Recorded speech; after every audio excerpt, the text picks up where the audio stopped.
오늘 아침 건강 강의는 우리 새로 오신 분을 위해서 제가 좀 준비를 했습니다.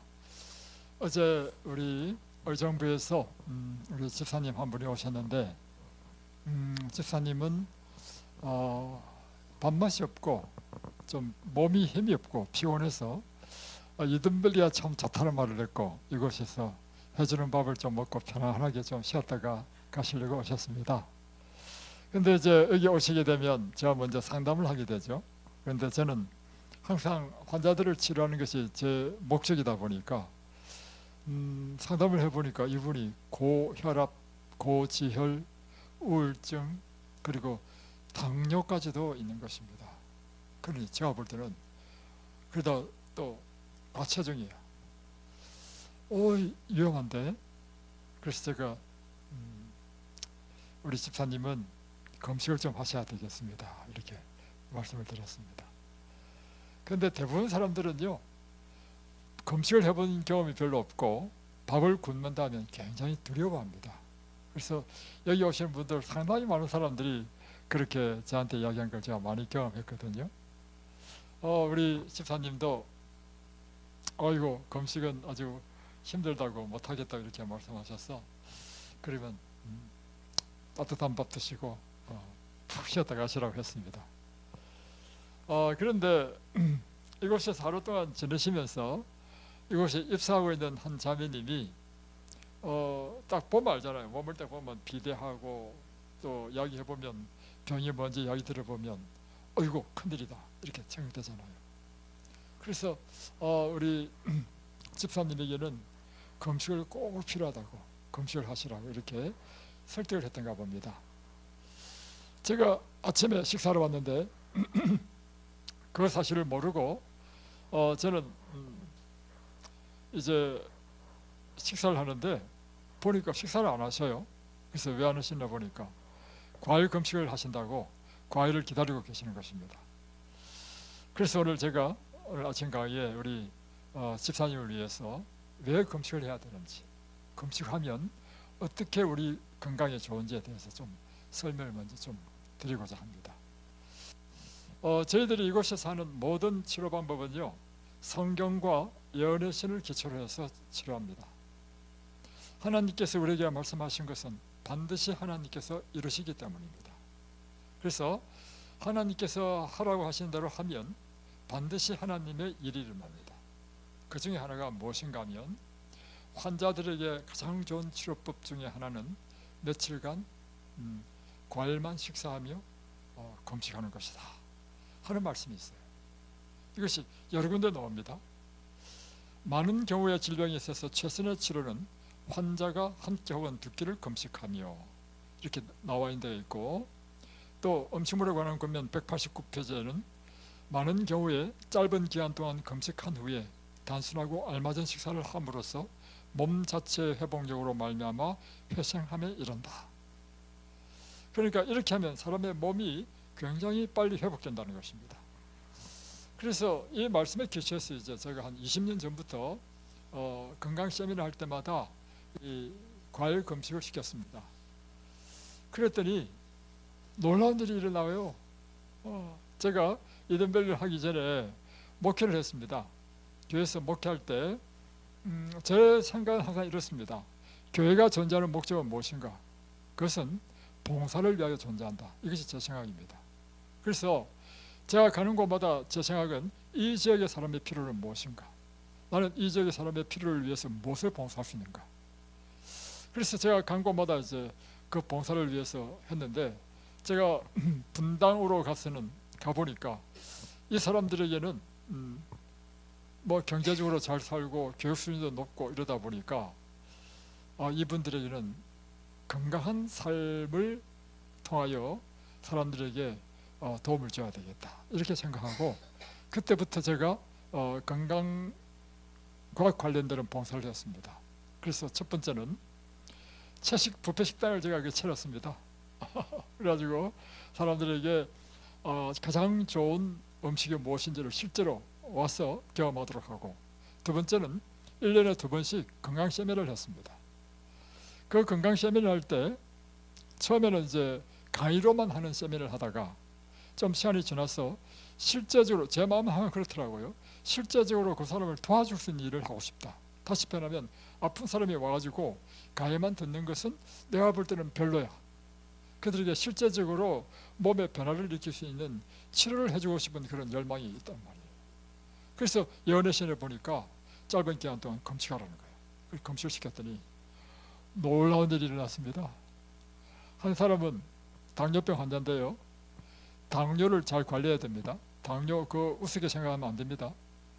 당뇨는요 혈관을 다 막히게 만든단 말이에요. 그래서 첫 번째 이게 당뇨가 심해지면요 시력이 잃어버릴 수 있습니다. 그래서 한 사람이 당뇨 때문에 앞이 잘 보이지 않고 다음에 발바닥에 계란만한 혹이 생겨가지고 그럴 때마다 아픈 거라. 이런 사람이 왔어요. 5일 동안 딱 금식시켰더니요 눈이 열렸어. 앞이 안 보이던 게 보인다는 거야. 다음에 발바닥에 있는 그 계란만한 것이요 없어져 버렸어. 얼마나 좋아하는지. 참나. 또 한 분은요, 저는 지금도 너무 재밌는 한 자매가 있는데, 이 자매는 경직성 척추암 환자입니다. 경직성 척추암 환자는 뭐냐면 우리 온몸이 굳는 병이에요. 그러니까 우리는 사람 몸이 부드럽다는 게 참 중요합니다. 모든 게 다 부드러워야 돼요. 이렇게 우리 고기도 잘 이렇게 돌리잖아요. 눈도 부드럽고. 근데 경직성 척추암 환자는요 몸이 굳어버리는 것입니다. 그러면 옆에 볼 때 어떻게 봐야 됩니까? 우리 이렇게 하면 되잖아요. 이 사람 그게 안 돼. 여러분 이런 사람 봤어요? 못 봤죠? 처음에 얼마나 웃었는지. 다음에 걷는 것도 우리는 그냥 자연히 걷잖아요. 이렇게. 이 사람은 이렇게 몸이 굳어가지고 이 관절이 구부러지지 않는 거라. 그러니까 이렇게 로봇가 걷는 것처럼 걷는 것입니다. 와, 세상에. 근데 이분이 와가지고요, 이분은 한 3번 참여했습니다. 일주일씩 3번 참여해가지고요 나중에는 골프 치러 다녔습니다. 놀랍죠? 예, 그래서 여러분이 금식을 하게 되면 일어나는 일에 대해서 좀 설명드리고, 그래서 여러분의 마음에 확신을 갖고 이 금식에 임하기를 바랍니다. 금식의 효과는요 한마디로 우리 몸에 날마다 음식을 먹어줘야 우리가 그 에너지로 우리 활동하지 않습니까? 근데 금식이라는 것은 에너지를 넣어주지 않는 거잖아요. 먹지 않는 거잖아요. 그러면 우리 몸은 어떻게 되겠어요? 비상사태가 생기는 거예요. 비상사태. 그러면 이 비축해 놓은 걸 쓰는 것입니다. 그 비축해 놓은 것이 뭐냐면 간과 근육 안에요 사실은 글루코겐이라 하는 이 에너지, 그거를 이제 일정 정도 비축하고 있어요. 그래서 그걸 가지고 씁니다. 근데 이거는 양이 얼마 안 돼. 근데 계속해서 음식이 안 들어와. 그러면요 이제부터는요 우리 몸속에 있는 모든 찌꺼기를 다 태우는 거라. 특별히 지방, 피 속에 떠다니는 콜레스테롤, 다음에 각 세포 안에 있는 단백질 찌꺼기, 그리고 나중에는요 바이러스, 박테리아도 다 잡아먹습니다. 바이러스, 박테리아도 다 단백질이에요. 그리고 나중에는 염증 덩어리, 암도요 불필요한 단백질 찌꺼기입니다. 덩어리입니다. 암도 뜯어냅니다. 그뿐만 아니라 혈관 속에 있는 콜레스테롤, 혈관이 있으면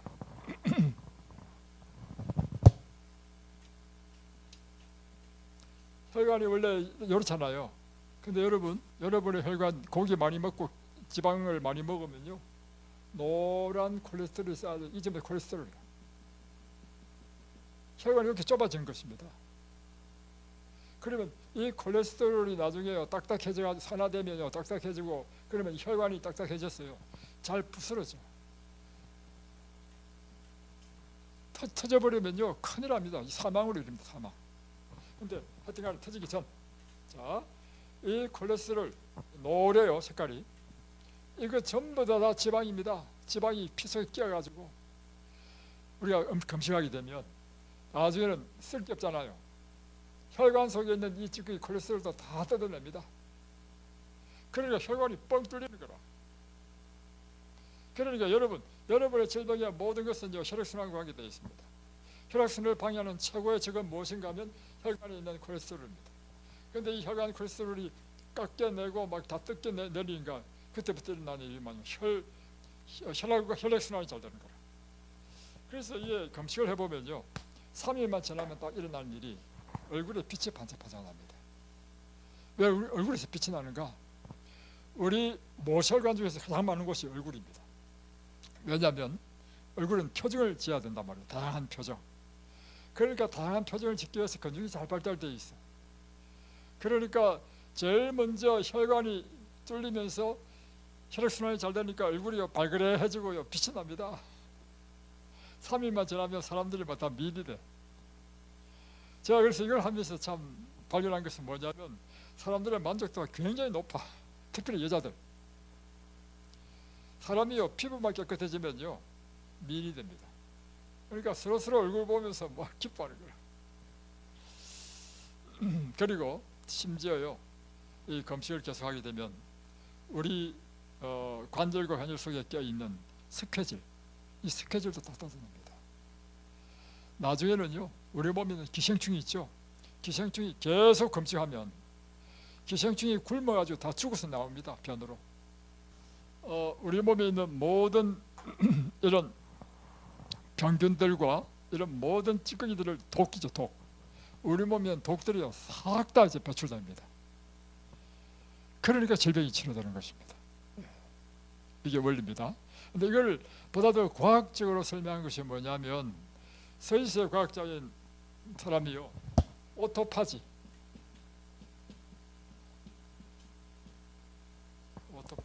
pH인가? pH죠.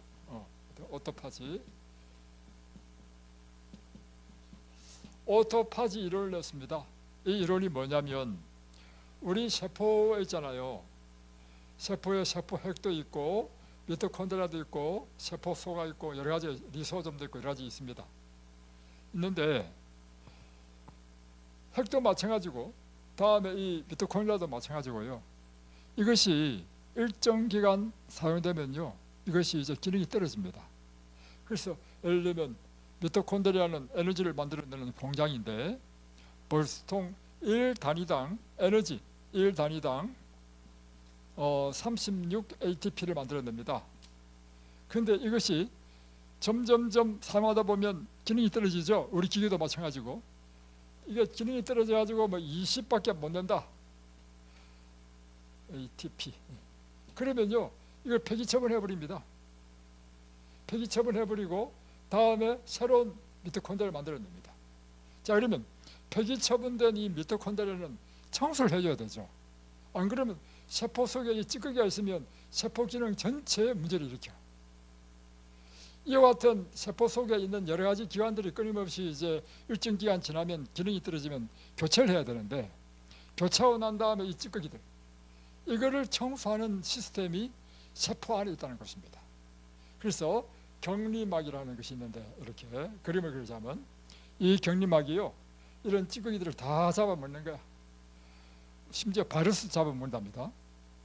이렇게 여러 가지 찌꺼기, 단백질 찌꺼기를 잡아가지고 이걸 딱 합쳐버려. 그러면은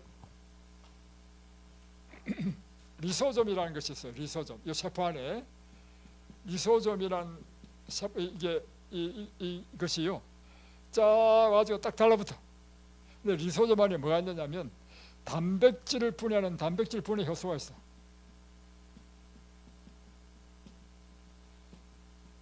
이 단백질 분해 효소가 들어가가지고 이걸 전부 다 녹여버리는 거야.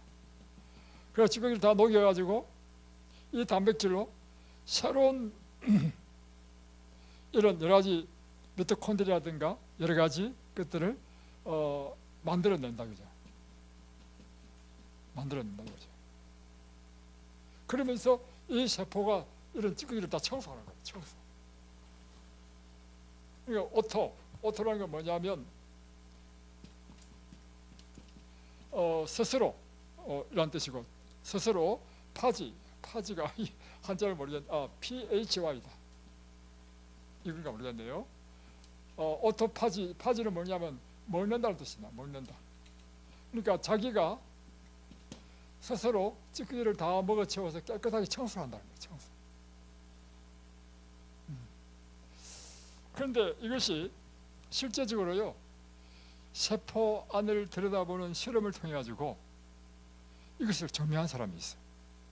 2016년 일본의 생의학자인데 이름이 오스미 요시노리 교수가 하루 금식의 비밀이라는 논문을 썼는데, 이 논문 속에 뭐가 들어가냐면, 이 의학 잡지니까 세포 속에서 오토파지 이론이 실제로 이루어지는 것이 이제 실험으로 이렇게 딱 증명을 했어요. 그래가지고 2016년에요 노벨 의학상을 받았습니다. 그러니까 우리 몸이, 근데 이 오토파지가 언제 잘 일어나느냐? 평상시에도 잘 일어나는데요, 금식을 하게 되면 오토파지 효과가요 엄청 잘 일어난다는 거예요. 그러니까 금식을 할 때 우리 세포마다 일어나는 게 뭐냐면 세포를 깨끗하게 청소해줘. 그러니까 우리 몸이 엄청 건강해지겠죠. 그래서 이 오토파지 이론에 의해서도 우리는 이 금식이 우리의 질병을 치료하는데 아주 뛰어난 방법이다, 이게 우리가 알 수 있는 것입니다. 이곳에 이제 20년 동안 이게 나와 있죠. 이분이 30년이요. 30년 동안 척추협착증으로 고통을 당하는 한 79세의 이 권사님이 오셨습니다. 자, 이 권사님은 이 이든벨리에 대해서 아무 정보나 지식도 없이 친구가 좋다 해가지고 이분이 2023년 6월 13일 이제 이곳에 왔습니다. 근데 이제 친구가 과일 금식하면 너무 좋다고 이렇게 권해가지고 과일 금식을 뭣도 모르고 시작했습니다. 저는 이제 이분에게 권하지 않았습니다. 왜냐하면 나이가 79세이기 때문에 나이가 너무 많아서 금식을 제가 안 시켰습니다. 근데 데리고 온 친구분이 금식이 너무 좋다고 과일 금식을 하려 가지고 금식을 시작했어요. 왜냐하면 이분이 몸이 안 좋은 사람이니까. 근데 그렇고는 보니까 친구는 밥을 먹더래. 나중에 화가 나더래. 보니까 식사하는 걸 보니까 식사가 막 너무 맛있게 보이는 거라. 그러니까 왜 내보고 굶게 하고 자기랑 밥을 먹나 해가지고 친구끼리 싸웠대요. 근데 이제 하루 이틀 하다 보니까 점점점 몸에서 이게 막 아주 좋아지는 거라. 그래가지고 그가 또 연장을 해가지고 더 했습니다. 됐는데 그분이 이제 이렇게 그러면서 이제 몸이 가벼워지면서 그가 평생 갖고 있는 척추협착증 그 고통 때문에 다리도 저리고 이렇게 했는데 이 통증이 싹 사라져 버린 거라. 그래가지고 이분이 이제 그 이후로 이분이 나와버렸어요. 왜냐하면 그 이후로 1년 후에도 왔으니까. 이분이 이제 간증문을 쓰고 갔는데, 저는 36세의 늦은 나이에 막내를 낳고 36살 때 막내 아이를 낳았습니다. 산후조리를 잘못해가지고 임신하기 전에는 50kg밖에 안 나왔습니다. 근데 키도 작아요. 50kg밖에 안 나왔는데 애를 낳고 나서부터 몸이 점점 불어가지고 키는 나지막한데 150도 안 될 같은데 62kg가 불어났어요. 그래서 이제 처음에는 애 낳고 나서 이제 일시적인 현상이려니 하고 다시 돌아오겠지 생각했는데 안 돌아오는 거라. 그러면서 점점 불어나지고 70kg까지 불어났어요. 50밖에 안 되는 사람이 70kg 되는 건 완전 과체중이죠. 그러니까 이때부터 막 몸에 여기저기가 고장나기 시작하면서 이제 79세가 됐을 때는 냄새도 못 맡아. 그리고 또 그 중간에 대장암 수술도 했어. 그러니까 대변도 제대로 못 보고, 다음에 불면증이 오고, 다음에 온몸의 통증, 그러다가 척추협착증, 고관절부터 발바닥까지 저리고 아파서 잠을 잘 수가 없는 그런 아주 처참한 상황이 된 것입니다. 그래서 이분이 보니까 여기 좋다 저기 좋다는 병원 다 가보고 한의원 다 가봤는데 별다른 치료법이 없었어. 점점 더 통증은 더 심해갈 뿐입니다. 그러니까 이제 앉아 있을 수도 없고 맨날 누워 있었다는 거예요. 누워 있었어. 이분이 이제 아주 신실한 권사님이기 때문에 말씀을 보는 걸 좋아하는데 누워 있으니까 말씀도 못 봐. 찬양도 못 해. 그리고 그분이 취미 생활이 이제 그림을 그리는 것이었답니다.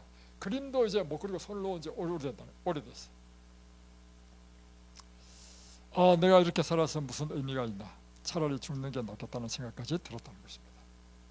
그래서 그렇게 살다가 이제 친구 따라 이제 이곳에 오게 된 것입니다. 여기에 와가지고요, 이분이요, 통증이 사라지고 몸무게가 줄고 그래가지고 이제 통증 없으니까 너무 편한 거야. 그래서 가셨는데 동창회 갔어. 동창회 늘 아파도 동창회도 못 나오는 사람이 어느 날 동창회 나온 거라. 그러니까 야, 너 왜 이렇게 몸이 좋아졌냐? 아, 이든밸리에 와서 이래졌다. 그래, 나도 그럼 이든밸리 한번 가봐야 되겠다. 그래가지고 동창들이 8명이가 우르르 왔어요. 와가지고 지내고서 갔어요. 그 다음에는 남편이 회계사더구만. 보니까 80이 넘었는데도 현직에서 일하고 있는 회계사. 남편까지 왔어요. 함께. 그러니까 1년이 지나고 난 다음에도 남편이 왔으니까 1년 동안 통증이 없는 거예요. 30년 동안 고통하는 사람이 아주 뛰어나죠. 그래서 여러분, 이 금식을 하면 여러분 몸속에 대청소가 일어납니다. 그래서 여러분의 모든 장기, 몸 구석구석 청소를 싹 하기 때문에 여러분의 대부분의 고혈압, 당뇨, 고지혈, 암까지도 굉장히 좋은, 그다음에 류마티스 관절염에는 아주 좋아요. 이런 모든 병에 꼭 먼저 해야 될 일이 금식이다 하는 것입니다. 자, 오늘은 이 정도 하고요, 성경 강의로 들어가겠습니다. 시편 42편을 보겠습니다.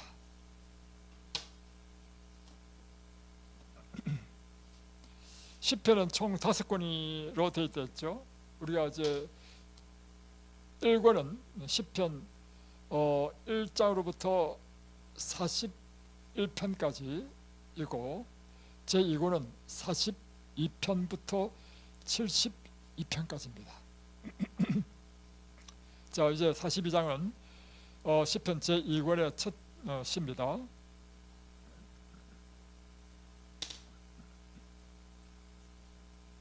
자, 하나님이여 사슴이 시냇물을 찾기에 갈급한같이 내 영혼이 주를 찾기에 갈급하나이다.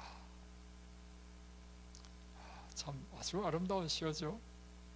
하나님이여 사슴이 시냇물을 찾기에 갈급한같이 내 영혼이 여호와를 찾기에 갈급하나이다.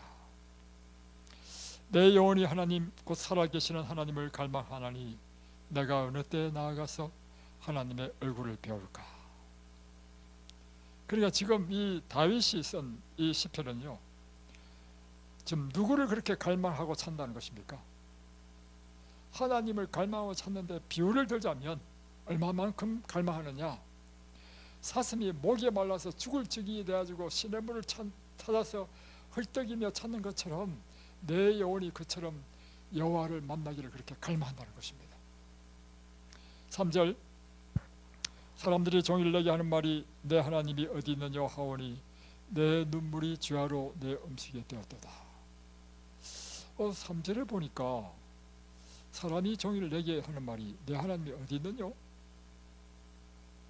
이게, 그리고 이 말 듣고 내 눈물이 주야로 내 음식이 되었다. 무슨 뜻입니까? 지금 이 다윗이 굉장히 어려운 곤경과 시련을 당하고 있다는 것을 볼 수 있고, 그러니까 다윗의 대적들이 조롱하는 거죠. 야, 너 그렇게 하나님 믿는다며 하나님 뭐 하시냐? 내 하나님이 어디 있느냐? 이렇게 조롱한단 말이에요. 그러니까 다윗의 마음에 큰 고통이 있는 거라. 내가 하나님 이름으로 조롱까지 받으니, 그래서 내 눈에 눈물이 주야로 내 음식이 되었다 하는 것입니다. 4절, 내가 전에 성의를 지키는 무리와 동의하여 기쁨과 감사의 소리를 내며 그들을 하나님의 집으로 인도하였더니 이제 이 일을 기억하고 내 마음이 상하는도다. 자, 4절에 보니까 이 성의를 지키는 무리와 함께 동의하여 기쁨과 감사의 소리를 내었다.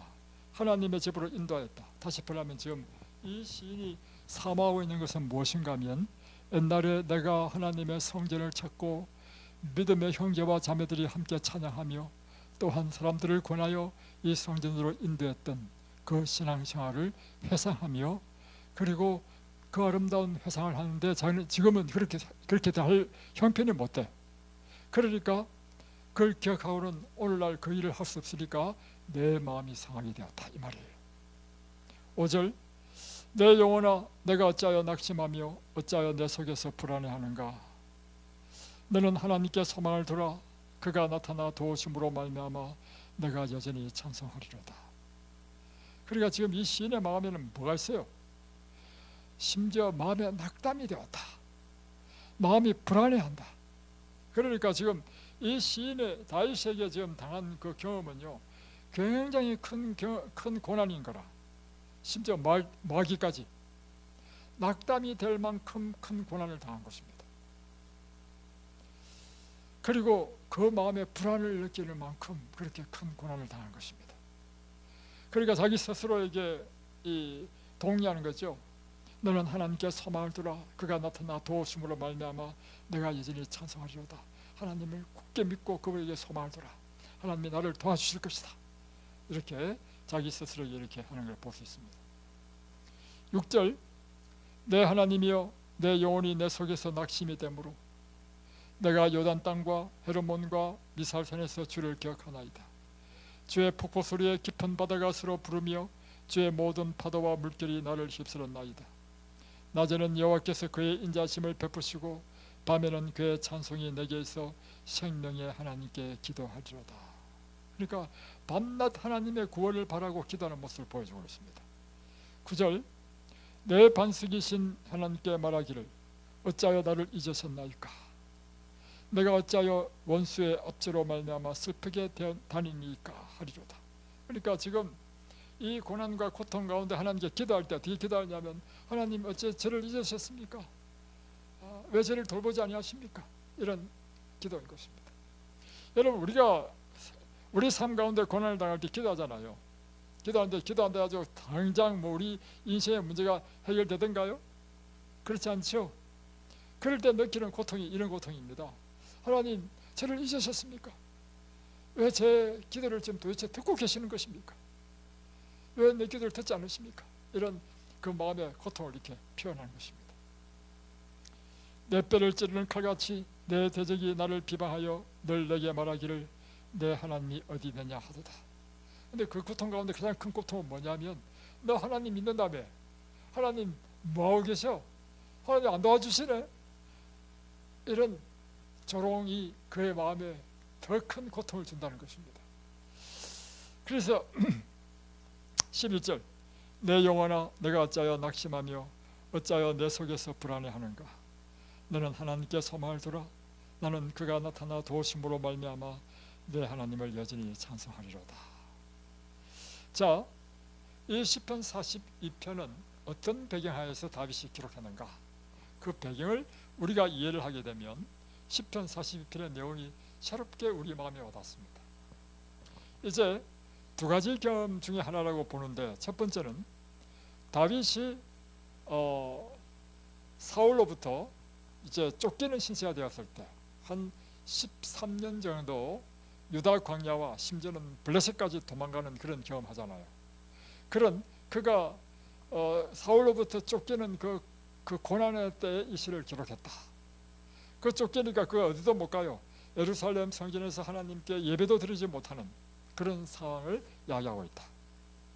두 번째의 경험은 무엇인가 하면, 그의 아들 압살롬으로부터 그가 배반당하고 압살롬이 아버지인 자기를 죽이려 할 때 그가 맨발로 막 도망가잖아요. 도망가면서 그가 느꼈던 그 고통, 그럴 때 누가 조롱했나요? 예, 베냐민 족속의 시므이가 비루한 자여 가거라, 비루한 자여 가거라 하면서 온갖 모욕과 조롱을 다했잖아요. 이런 조롱당하는 그런 아픔, 심지어 자기 백성 중에 상당히 많은 부분은 압살롬에게 딱 갖다 붙어가지고는 오히려 자기를 대적하고 자기를 치기 위하여 군대를 이끌고 오고 있단 말이에요. 이런 배신감, 이런 고통 가운데서 이것을 썼다, 이렇게 보고 있습니다. 자, 어떤 경우든지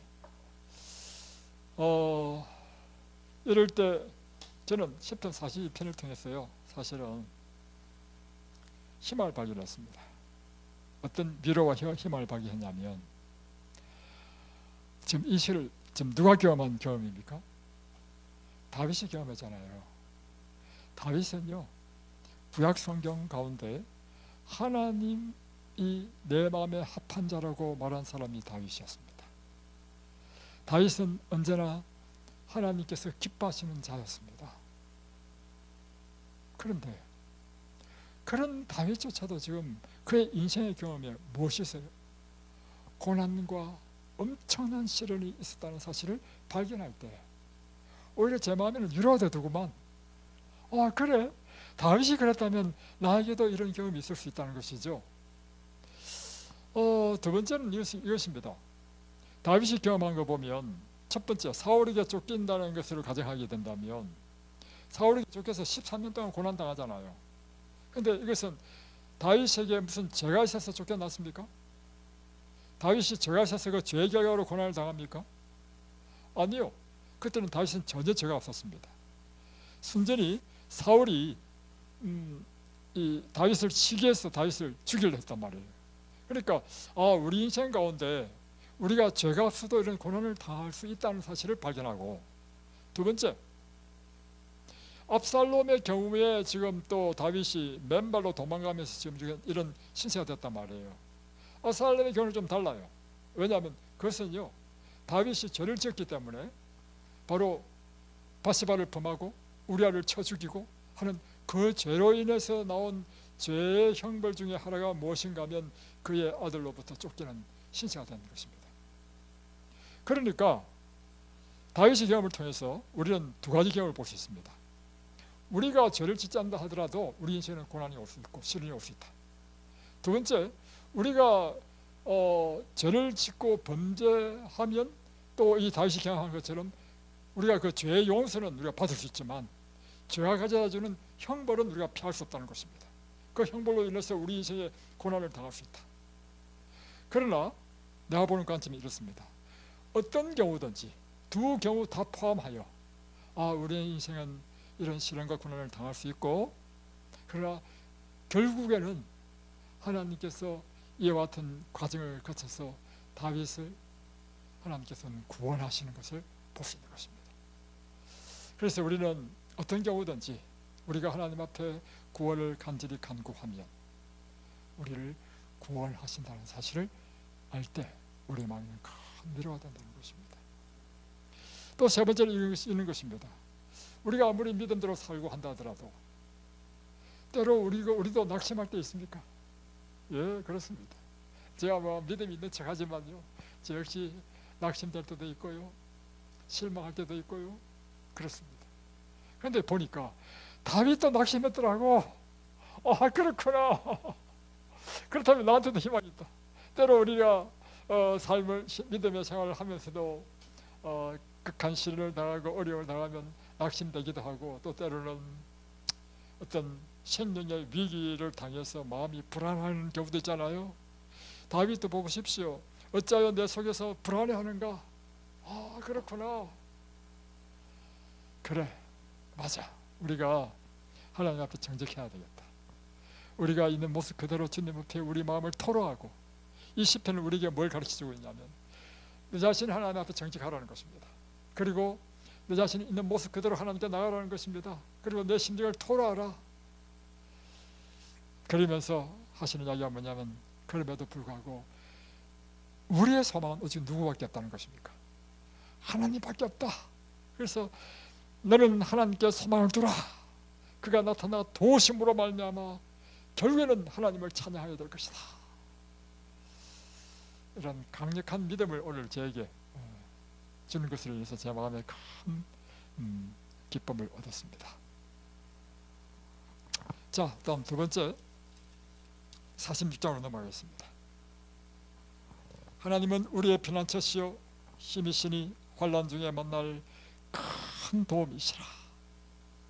그러므로 땅이 변하든지 산이 흔들려 바다 가운데서 빠지든지 바닷물이 솟아나고 뛰놀든지 그것이 넘쳐므로 산이 흔들릴지라도 우리는 두려워하지 아니하리로다.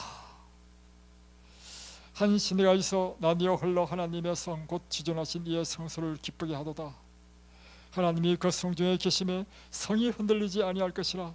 새벽에 하나님이 도우시리라. 문나라가 떠들며 왕국이 흔들렸더니 그가 소리를 내심에 땅이 놓았도다.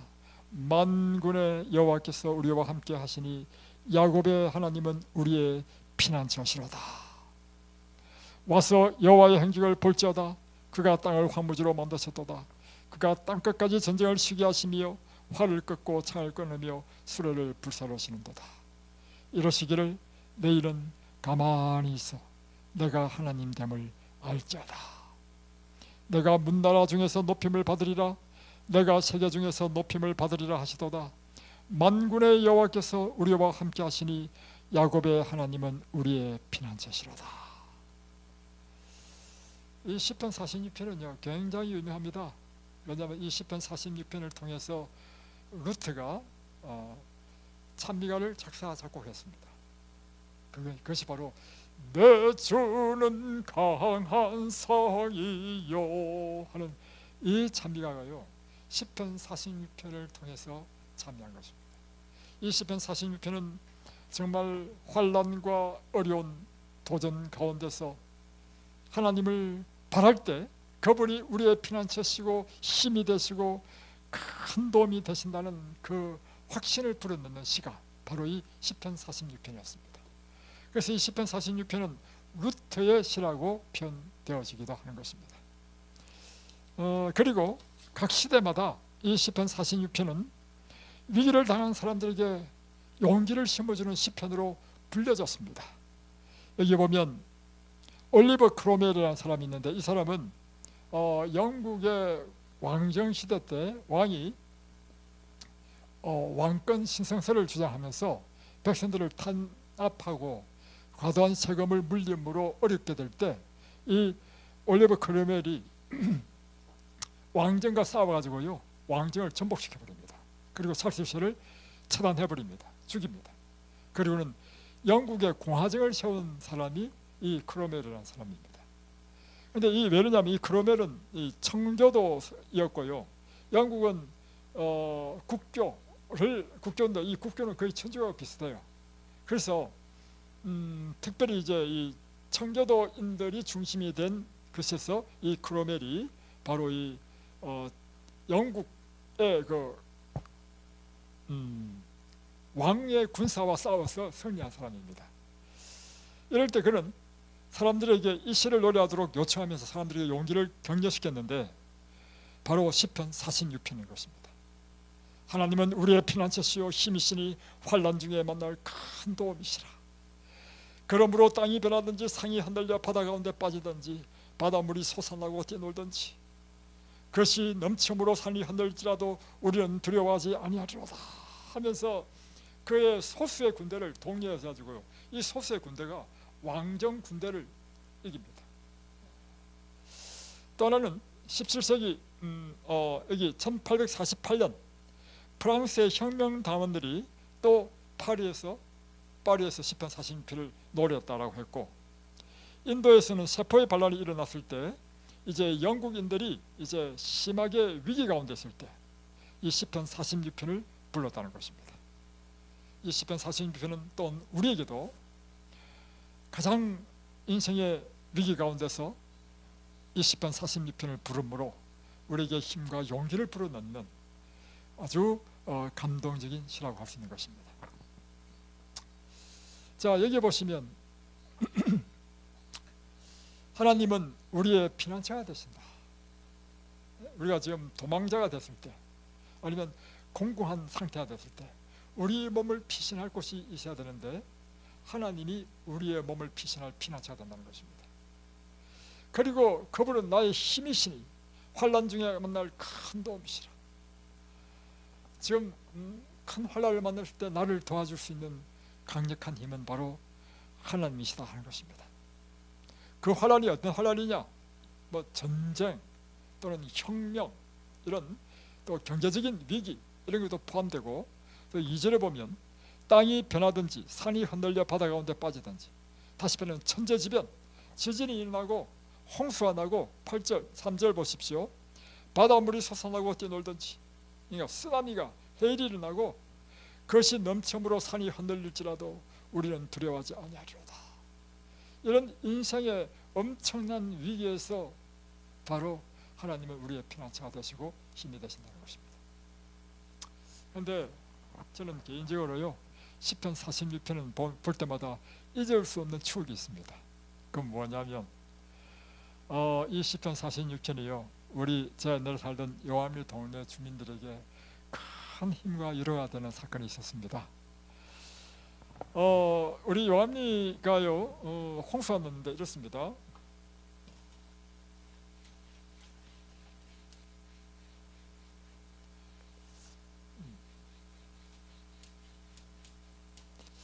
연도는 꽤 오래됐죠. 한 30년 됐죠. 30년은 30년 안 됐겠다. 1998년,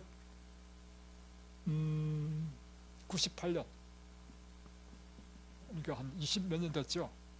이때 우리나라에요, 비가 엄청 왔습니다. 비가 엄청 와가지고 이 산사태가 나고 홍수가 나가지고요, 길이 다 끊어지고 막 소들이 떠내려가고 한 때가 있었습니다. 근데 이때 여름이었는데요, 하필 이때 저와 제 온 가족은요 몽땅 다 어디 가냐면 미국에 여행 갔습니다. 미국에 여행 가면서 우리 집이 이렇게 산이 있고요, 우리 동네들이 이렇게 산이 있고, 다음에 길이 쭉 나 있고요, 집들이 여기에 집이 있고 집이 있고 집이 있고 집이 있고, 다음에 여기 우리 집이 있었습니다. 다음에 우리 집 딱 오른쪽,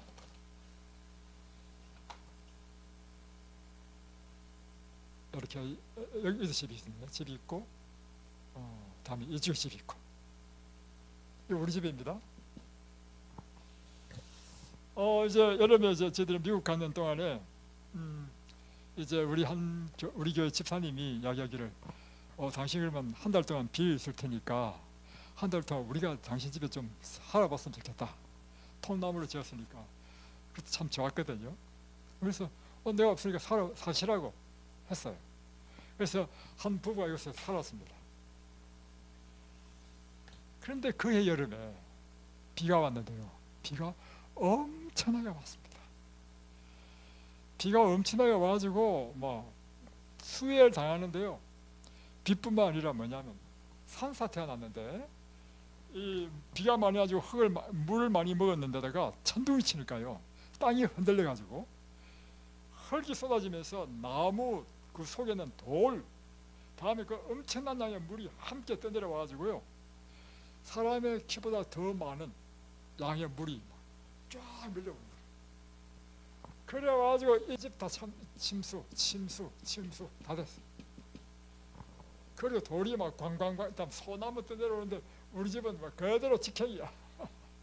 완전 돌이 박으면 완전 박살나버려. 그런데요, 어떤 일이 있었냐면, 희한한 일이 있었는데, 자, 이제 물길이 올라가는데 우리 집이 여기 있었습니다. 이제 물이 오는데 이 옆집에도 완전히 다 침수 다 됐어요. 그러니까 찌꺼기요, 이 무릎까지 왔어요. 무릎까지. 완전히 작살났습니다. 근데 이게 마당이 있고 이 집이 있는데, 큰 소나무가요, 이렇게 차곡 벽을 만들어줘요. 벽이 돼가지고 차곡 벽이 돼가지고 물들이 이 집으로 못 들어오는 거라. 다 피해서 이제 이게 다 빠져 버리는 거라. 돌이든 뭐든 다 빠졌어. 이 돌이 쳐가지고 이 집에 막 집이 무너지고 했단 말이에요. 동네 사람이 갈 데가 없잖아요. 나머지 집은 다 침수됐어. 동네 사람들이 다 어디 왔냐면 우리 집에 다 왔어. 전부 다. 다 오니까 동네 사람이 한 10명 됐어. 근데 우리 옆집에 우리 교회 장로님이 계신데 이분도 이제 침수돼서 이곳에 왔었어요. 전기도 끊어지고. 그래가지고 우리 집에 있는 냉장고에 이제 꽉 한 달 동안 사신다 해서 꽉 채워놨거든요. 그게 다 돈이 다 나와버렸어요. 그런데 그곳에서 이제 먹고 자고 하신단 말이에요. 새벽마다 이제 위기를 당하니까 사람들이 다 불안하잖아요. 새벽마다 장로님이 사람들을 다 깨워가지고요 예배를 드렸습니다. 예배를 드는데 그때 한 것이 뭐냐면 시편 46편이라. 다시 한번 읽어보겠습니다. 하나님은 우리의 피난처시요 힘이시니 환난 중에 만날 큰 도움이시라. 그러므로 땅이 변하든지 산이 흔들려 바다 가운데 빠지든지 바닷물이 솟아나고 뛰놀든지 그것이 넘침으로 산이 흔들릴지라도 우리는 두려워하지 아니하리로다. 이 시편을 읽는데요 사람들이 얼마나 감동을 받는지. 지금 자기가 당한 상황과 똑같잖아요. 그러면서 5절에 보면 하나님이 그 성중에 계심에 성이 흔들리지 아니할 것이라.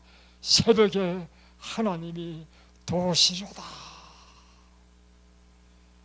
사람들이 엄청 감동받았습니다. 한편 이제 한 달 후에 제가 왔어요. 그러니까 동네 모든 사람들이요 다 신앙이 다 돼 있었어.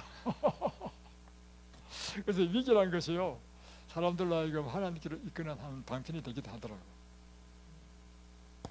자 10절에 보면 이러시기를 너희는 가만히 있어 내가 하나님 됨을 알지어다. 여러분 만군의 하나님께서 우리와 함께 하십니다. 그래서 그분은 우리의 피난처가 되십니다. 그래서 우리는 하나님을 신뢰하고 잠잠히 참고 인내하며 그분의 구원을 기다리는 사람이 되십시오. 오늘 여러분의 처지와 형편도 그래서 이 시편은 우리에게 마음이 와닿는 이유가 뭐냐면 인생의 위기와 고통 가운데서 하나님께 부르짖는 시입니다. 기도입니다. 그래서 이 시편이 우리 마음에 와닿는 거라. 오늘 여러분의 그 어려움도 바로 이 시편을 통해서 위로받으시고 이 시편을 통해서 그래 내가 바라고 기다릴 것은 하나님밖에 없다. 그분 나의 피난처시다. 나의 힘이시다. 환난 중에 만날 큰 도움이시다. 내 하나님을 붙들어야 되겠다 하고는 하나님을 간절히 붙드시기 바랍니다. 예, 기도하겠습니다.